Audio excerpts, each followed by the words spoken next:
LeBron James, aka King James, is arguably the greatest player in the world and has been a key asset for the Los Angeles Lakers even since he came onto the scene. But many fans are wondering if James, who can be a free agent in 2023, will stay with the Lakers until the end of his career. So stay tuned and don't go away, because LeBron James says doors not closed on return to Cavaliers, but intends to play final season with son Bronny. First up, will LeBron James and Bronny play together? Let's take a look. LeBron will be a member of the Los Angeles Lakers through the end of next season. His contract expires after 2022-23 season. If the Lakers don't improve their roster, James will consider alternatives. Some suspect he'll return to his old team, the Cleveland Cavaliers. The Cavs have been on a hot streak lately with Darius Garland, Jarrett Allen, and Evan Mobley. If James becomes a free agent in 2023, he may take one last ride with the Cavs. In a recent interview, James said, "The door's not closed on that. I'm not saying I'm coming back and playing. I don't know.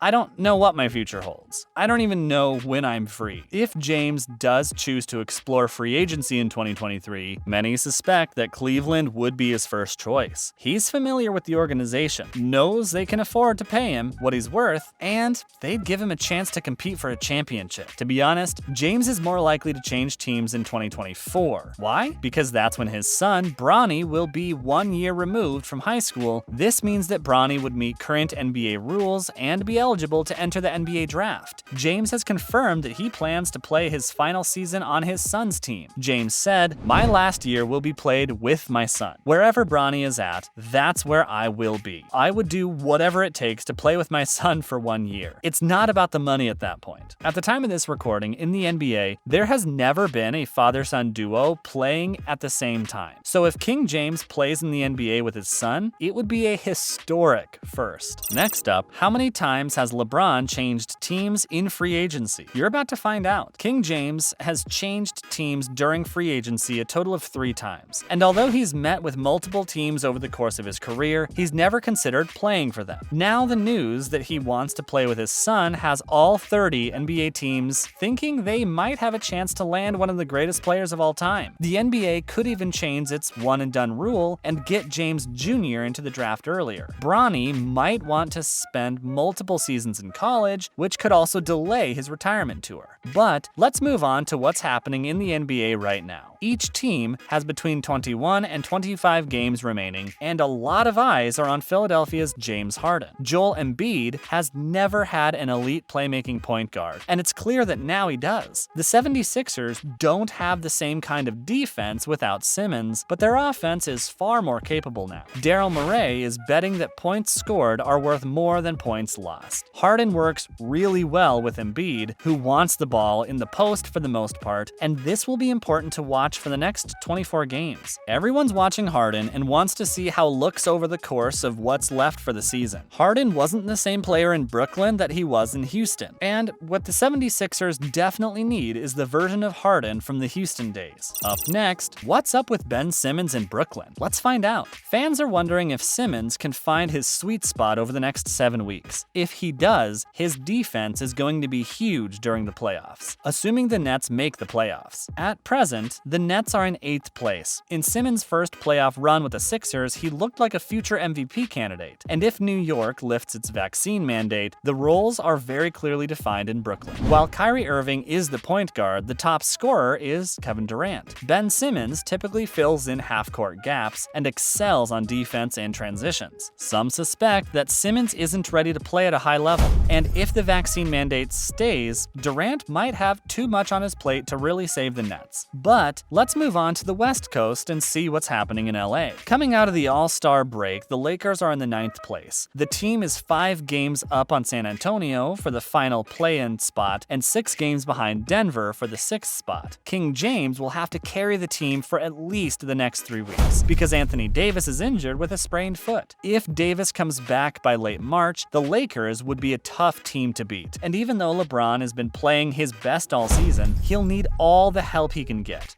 Russell Westbrook is also positioned nicely to be a really useful player. However, Malik Monk and Austin Reeves will have to be big contributors as well, and Carmelo Anthony needs to get back to his game and kick it up a notch. The next few games will tell us a lot about the Lakers and how bad they want a shot at the championship. Stay tuned and don't go away, because we're bringing you the latest NBA news. Next up, which teams are poised for success over the next 4 to 5 years? Let's take a look. Some teams have superstars, but the big questions on everyone's mind is how will they age? And some teams are loaded with future picks, but how will those picks develop over time? The key factor is having a player that proves himself capable of being the #1 option on a championship team. And if the player is young, that's even better. But such a player would need a big support circle and a team with a winning culture. When you apply this criteria, it seems as though the Milwaukee Bucks, Phoenix Suns, and the Denver Nuggets likely have the brightest futures. Players Giannis Antetokounmpo, Devin Booker, and Nikola Jokic are great in both the regular season and playoffs. Even though teams like the Lakers and the Brooklyn Nets are viewed as title favorites at the start of the year, their futures aren't as bright. Why? Because of the age, injury history of their star players, a lack of young talent, and limited financial options. The Bucks' Giannis Antetokounmpo is arguably their best player. He's 27 years old, in his prime, and he's signed through at least 2025. This is why things are looking bright for the Bucks. Plus, consider the long-term contracts for Chris Middleton and Drew Holiday, and the Bucks are poised to continue competing for titles. Up next, where should the Suns, the Nuggets, and the Celtics be in the next 5 years? You're about to find out. For the Phoenix Suns, Chris Paul's age and potential decline before retirement are cause for concern. But, and this is a big but, they have Devin Booker. Booker, a talented young superstar, is led by Mikal Bridges and DeAndre Ayton. Assuming, of course, that Ayton gets re-signed, the Suns coach, Monty Williams, is one of the best coaches in the entire league, and GM James Jones has an amazing track record. This is why the Suns are perfectly set up for future success. The Denver Nuggets have Nikola Jokic, a possible 2-time MVP by the end of the season, with Jamal Murray, Michael Porter Jr., and Aaron Gordon, all of whom have signed long-term contracts. But there are some who are worried about Porter's health. Even if Porter's in or out of the lineup, though, the other three are enough to ensure the Nuggets keep their competitive edge. If Porter stays on the floor and plays his best, we could be looking at a future dynasty in Denver. Moving on to the Boston Celtics, their core group, Jason Tatum, Jaylen Brown, Marcus Smart, Robert Williams, and Derek White, are locked-in contracts until at least 2024. They all have reasonable contracts, and the average age of the group is only 25. Boston's future looks incredibly promising and bright as it builds a championship contending team. Finally, are King James's latest power moves a massive mistake? Some NBA insiders feel LeBron is making a massive mistake. LeBron is a master of playing the leverage game. He often forces his decisions on GMs and coaches, and some of those decisions are often ill-advised. That is the power of being King James, the power that comes with being the best player in the world. But the Westbrook move didn't exactly pan out, and now it looks like there could be problems with the Lakers and LeBron's relationship. At the All-Star game, LeBron was asked about Thunder rookie Josh Giddey and praised one of Pelinka's rivals, Oklahoma City's GM Sam Presti. LeBron said, "The MVP over there is Sam Presti. He is the MVP. Josh Giddey is great. Sam Presti? I don't understand his eye for talent. He drafted KD, Russ, Jeff Green, Serge Ibaka, Reggie Jackson, Josh Giddey, and the list goes on and on and on and on. This guy is pretty damn good." Some observers and insiders saw this as LeBron's way of saying, "I'm mad at Rob Pelinka, and the Lakers better make me happy really soon." That's a wrap for today's video. Thanks for watching.